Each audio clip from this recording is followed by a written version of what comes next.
Hey guys, Hi. Hey, I'm Jose from Subala here in Chile. It's really great to meet you both. nice to Nice meet to meet you you. too. Thank you for taking this moment. I would love to talk about this final chapter. Let's go. Study. Max has become a symbol of resilience for so many people. For you as an actress, what aspects of her resilience felt most meaningful to portray? Yeah, I was like so lucky to be able to tap into that resilience in season 4 just cuz Max has always had that and kind of dealt with that on a human level just within her dynamic with her family, her brother. So to see her take on a supernatural threat and kind of overcome those obstacles and lean on her friends. I think it really showcased the best sides of her. And yeah, it was an honor to like get to bring that to life. And I'm so happy that her story really resonated with people and that people really rooted for her. Yes, it is really big here in Chile. We love Max. Aww. Jamie, Vecna is terrifying, but strangely really human. When shipping him, what emotional psychological qualities did you focus to ground him as a character? Oh, I could talk about this with you all day. One I of would the love. well, everyone else would hate. I think for me, it was a lot of it came down to like focusing on the childhood aspect of him. What did he receive or what did he not receive from his primary caregivers, from his upbringing? And then, obviously when he's sort of in Vecna, or as Vecna, it was about the idea of resentment. And I have often referred to resentment as a thorn around the vein of love. And that is what it is ultimately at the end of the day. Of course. Well, Vecna is already like a villain of the decade. He's part of a pop culture now.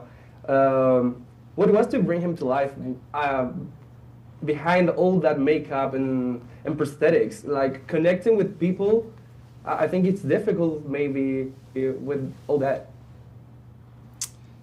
Yeah, I think, there was so much that went into it with regards to the physicality of him, like we just briefly touched on the emotionality of him as well. And I think for me, any villain has to be able to, you have to be able to not necessarily like understand their motives, but maybe empathize with certain parts of their story.